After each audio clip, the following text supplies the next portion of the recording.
let's move on to the final thing that I want to talk about, which is something you wrote actually, and I found it very, very interesting because it's very evident that the woke have a deep contempt for the common man, and as common men, I think that we should have something to say about that. So you wrote this called "On the Clapham Omnibus," and I just want to read a few bits of it because it's really, really good. So one point you say, still labouring under the delusion that the police are the public and the public are the police, due reverence is paid to the code of ethics to the ordinary man.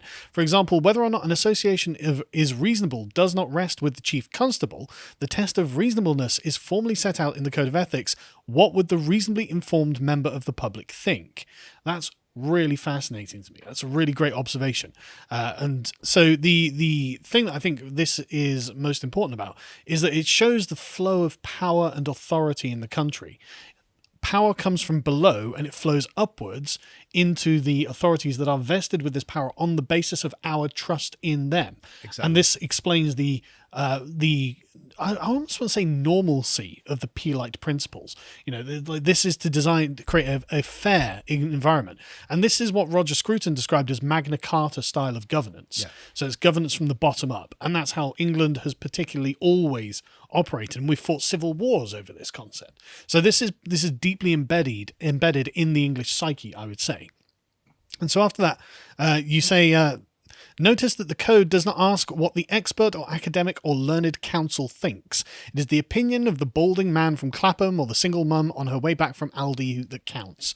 That's fantastic because that you've put there in dramatic opposition to the Magna Carta style governance what Scruton called vanguard politics. So a small cabal of elites take control of an institution and then sit there engineering and telling people how they must think. And that's exactly what I think you've demonstrated so far on the podcast. Yeah. Well, that's it. The Code of Ethics pays lip service to the ordinary man, the common man, the balding man like me on the Clapham Omnibus, the woman shopping from Aldi, and says, whether we're doing the right thing or not, whether our association is right or wrong, that rests with you. Yeah. That rests with you. You're the judge. Yeah, you're the judge. Yeah. And it's right there. It's called the test. That's it. So what we need to do, Carl, is start applying the test. And if you read through to the bottom of that, I've put in a model letter. Yeah, we'll go through a bit more. So I like this as well. Nowhere is the contempt for the ordinary man more evident than on Twitter. And again, you can see that in the way that the police are using Twitter. Whenever possible, respond to contact posted by others, whether positive or negative. Communities value honest feedback is the official line, but in practice it translates to this. Wherever possible, ignore, sneer at, block, and report any account which fails to post a clapping emoji every time we tweet something punctuated by a rainbow. Many such cases. Yeah. I've seen this so many times. Yeah. And they literally are saying, we're going to find you. We see you, we've reported with you, we are not going to engage with you, you are ideologically and politically against us, we stand for this ideology, and you better watch out. By the way, good luck finding us because we're hidden in secret. It's mad. Yeah, so what we have to do, we have to write to our chief constables and we have to invoke the ordinary man test. Yes. We have to say, I am the man and the woman on the Clapham Omnibus, and you damn well will do what we say. Yep. Absolutely. And so you go on and quote sociologist Max Weber saying, bureaucratic administration means domination through knowledge. In common with their masters at the Home Office, the police have adopted the position that the experts are a legitimate source of power. That's great. Yeah. Because again, it raises the question, from whence does legitimacy flow? And in this country, it has always been from the common man and woman. The people upon whose backs everything rests. This is the genuine distinction between England and the continent and the other countries in Europe, and the thing that made England a better place than the other countries in Europe. There's a reason we haven't had a tyrant in 400 years, and the Continentals can't go 3 decades without one. There's a reason, and this is it. And so, honestly, I think you've captured that perfectly there. But I'm going to go on a bit more. Her Majesty's Inspectorate of Constabularies recently criticised the police for failing to distinguish government guidelines from law. This is hardly surprising when the Prime Minister conducts his televised evening chats flanked by experts. It tacitly conveys the primacy of the technocrat above all other considerations. Government policy is placed beyond politics, and as a consequence is beyond serious challenge. With no effective opposition, the bureaucratic administration is dominant.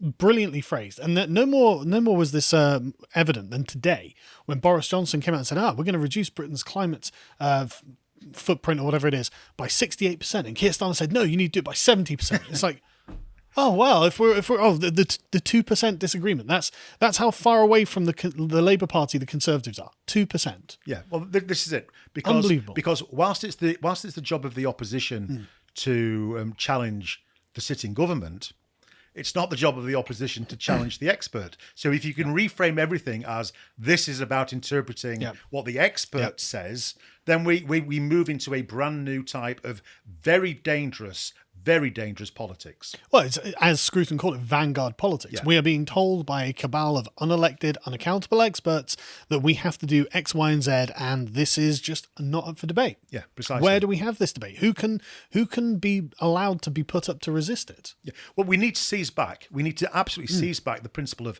common law. We have the House of Commons. It's called the House of Commons for a reason. And it's meant to be sovereign as well. Yeah, absolutely. You know, the House of Lords next door might have the ermine and the flashy this, that, and the other, but it's the Commons that holds the power. Okie dokie. So we have all that already. So what we need to do is use it or lose it. That's it. We need to stand on our common law powers. Now, what's interesting is that I had a meeting with the Chief Constable of Humberside after he'd lost, in which he gave me, a coffee and a biscuit, etc. And we talked about what had gone wrong. Yeah. And I said to him, look, I kind of get why a young man like PC Gull, having just been on a course, did and said what he did. What I don't understand is when the balloon went up, somebody didn't apply some common sense, somebody high up. Yeah. And the Chief Constable looked me in the eye and said, Harry, you're an ex-policeman. You should realise that common sense is not an appropriate tool for a police officer. Okay, common sense is not an appropriate tool for a police officer. No, do you want to know why? Yeah. Because it leads to unpredictable outcomes. So what we need is more guidance. Right, so the bureaucrat's mantra. This is the bureaucrat's mantra. Exactly, because we can predict. We can then predict. Yeah. We can algorithm everything. Control. Control and predict everything. There is no place for common sense. Now, for me, that is an act of mutiny. It's an act of sedition because it says that European law supersedes British common law, because common law is based on common sense and on the commonality of us all. The people on the Clapham omnibus get to decide, not you, not the expert. Well, you're exactly right. They've totally inverted the paradigm. Now it's everything that's not permitted is forbidden. Yes. Whereas before it's the traditional English way of if it's not forbidden, go ahead.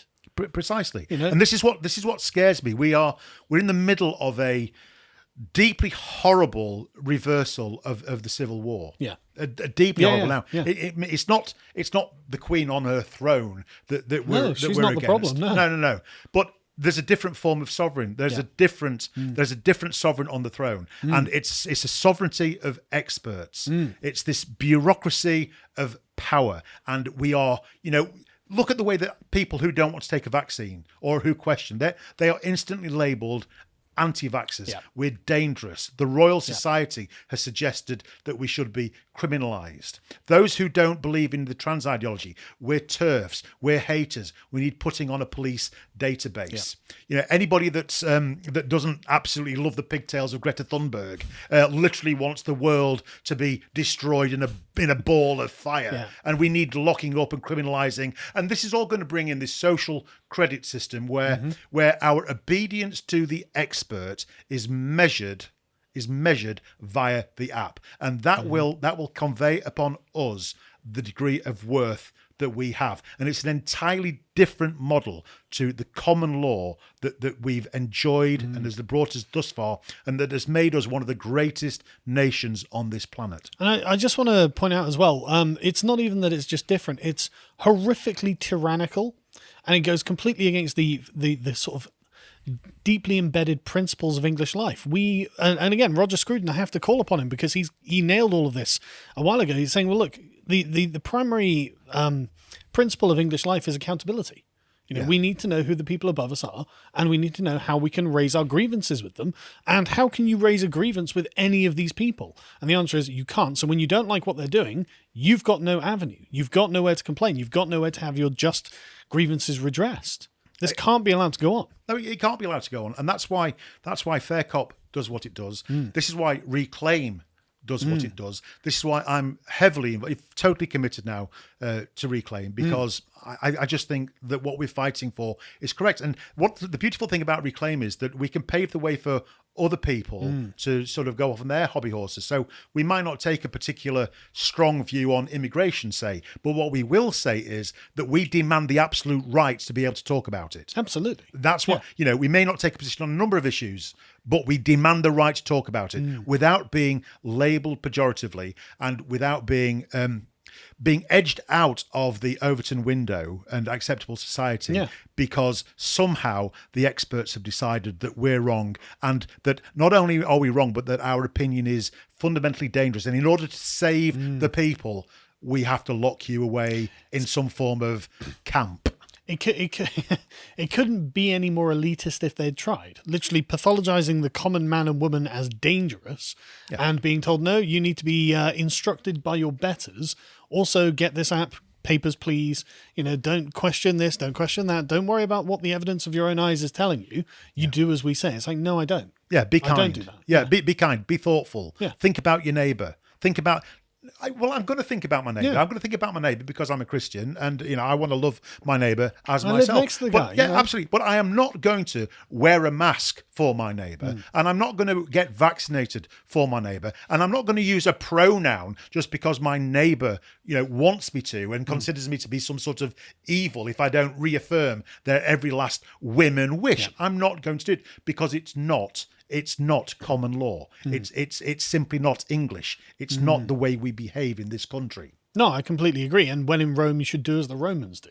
And so these people should do as we do, as we should do if we went to their countries. And this is a totally fair way of viewing the world. There are people who move to Spain and don't adopt Spanish customs. Well, you should. Of course you should. Of course you should. Absolutely. Yeah, absolutely. But of course, the argument is that there is no such thing as being English. Well, that's the argument, that we are such a mishmash that, what do you mean by English? And the second you say something, the second you say, well, Morris dancing, warm beer, then instantly racist, narrow-minded person. Well, I'm sorry. I was just, you asked me what I thought Englishness is. Well, to me, that's what it is. Yeah, if you're going to exactly, if you're going to demand, I define what my identity is. Don't then complain when I do it. Just because it's not the same as every other identity doesn't mean that what I'm saying is invalid, And it's also very tribal. English people are very tribal. And you know this because is. You go along to a football match and we sing our heart out and we wish all kinds of unspeakable things to happen to the opposition. We do it every single week and we love doing it. And then afterwards, when we've all calmed down, we all go for a drink together and talk about the football. It's obviously like a kind of public catharsis, get the feelings out, and then they're not there, in the back of your mind pushing up, are they? Yeah, but this tribalism is in the back of our brain. I love Steven Pinker, and I love the way he talks about manners. They're our second nature because our first nature is to beat the living shit out of somebody. And we've learnt not to do that. We've learnt not to do that. So in that sense, the miracle is not that we have factions of fighting and factions of hatred. The miracle is that there is so much that is not that. That the miracle is, and the progression is in the fact of the progression that we're not doing that we can sit down and sup and talk with our enemies and we don't instantly pick up the battle club and start fighting. That is progression, because once upon a time, that's what would have happened. Absolutely. And again, the vanguardists who have taken over don't seem to understand that this is a very old country and it's got very old settled customs, and this is one of them. What looks on paper to someone who has spent their entire life in academia studying, it looks horrific, and then they look at it and think, oh my God, this is going to lead to terrible things. It's like, no, this is how we make sure that terrible things don't happen. Actually, give people an outlet for these feelings at a football match, and that's as far as it goes. Yeah, that's where it ends. One of the things I got into huge amounts of trouble for, even with my own supporters, was I tweeted in response to the police banging on about hate. I tweeted #SayYesToHate. Now, I can see why that got you in trouble. But what I meant by that was quite simple: that the police have a definition of hate, which is unfriendliness and dislike and antagonism. Now, I'm sorry, but antagonism forms the basis of our democracy. Mm-hmm. It forms the basis of our legal system, where we antagonistically... I mean, it's literally adversarial. Yeah, adversarial. Exactly. Not liking somebody, I'm sorry, but I'm free not to like whoever the hell I like. Unfriendliness, well, I'm a naturally friendly person, but I reserve the right not to be friendly, and I reserve the right for you not to be friendly with me or not to like me. So when the police are saying, we stand against all forms of hate, they're saying we stand against all of that because they've defined it for us. So when I tweet out #SayYesToHate, that is specifically what I'm aggravating against. Don't tell me not to display an everyday human emotion like hate, which is just like love or jealousy or anything else, with a stupid definition that is so scurrilously bad and open to misinterpretation. So I'm just going to do that thing and go right against you, head to head, #SayYesToHate. But also, you can see they've gone way outside of the ordinary bounds of English law here, common law, because in common law, it doesn't have anything to say about your belief system. It doesn't have anything to say about your ideology. What it has to say about is your behavior. Did you do X? Did you intend to do X? If it was an accident, well, that's different. But if you intended to do a certain action, and that action is an illegal action that breaks the law, then you get punished. You don't get punished because you have an opinion. You could sit there in your bedroom ranting and raving and hating on whatever it is you like, and that's fine. That's your right. That's your freedom to do that. But until you take a prescribed action, there should be nothing that the police can do. Well, yeah, absolutely. Mens rea plus actus reus minus a defence. Guilty mind plus guilty action minus a defence. There we go. That's exactly it. That is the definition of a crime. Yeah. So what does a police force do when it wants to create a chilling effect over people who they have no legitimate power over by virtue that they've committed or are about to commit a crime? Well, they invent this brand new level of non-crime Thought crime, which has exactly the same effect, because no normal person wants to have their name associated on a crime report as a suspect on a non-crime hate incident. Why would you? Which will appear on a DBS check. So the means they say it's in order to track escalation, in order to prevent crime. But we did an FOI to all forces saying, how successful has this been? Well, how could they measure it? They don't measure it. They don't even attempt. Well, there we go. They don't even attempt to measure it. They say, "What you're on about? Escalate crime and non-crime are entirely separate and distinct." They say, "Well, that's not how it was sold. It was sold as this is an important little piece in the puzzle to stop us preventing serious crime." So you ask chief constables, "How many serious crimes have you prevented as a result of non-crime hate incidents?" Answer: 0. We don't even try. So they base everything on this academic idea of the anti-locution leads 5 steps to genocide. And I get why they did that in 2013, because they didn't have any empirical evidence. So they establish it. But you would think before republishing the guidelines that they would have done some empirical checking. They would have looked for empirical evidence. We FOI'd them, the College of Policing. What empirical evidence do you have to support this now? The answer: none. We haven't conducted any research. Why?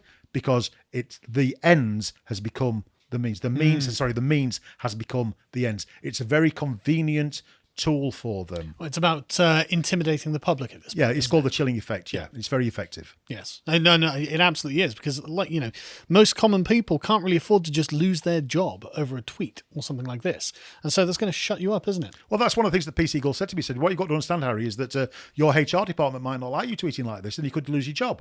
I said, hold on, mate, I am the HR department. And I don't employ idiots. But that was in his mind. Yeah. In his mind was he'd connected the police with an ideology, with a tweet, with a HR department, with the threat of getting sacked. It's interesting how he helped you map out the network, as it is, that's actually operating to do this. HR departments are entirely suspect then. Of course they are. I mean, forgive anybody who's bright in the HR department, but most people in HR departments, in my experience, aren't the brightest. And they're certainly not most English, because they live by guidance. Bureaucrats. Their entire job, their entire profession is predicated on bureaucracy and guidance. And for me, it's just incredibly un-English. It's un-British, and it is freedom. We don't want to live in a bureaucracy of expert power and domination. Well, I certainly don't. I don't. If you enjoyed this segment from the podcast of the Lotus Eaters, you can watch the full broadcast live every weekday at 1 p.m. UK time on lotuseaters.com.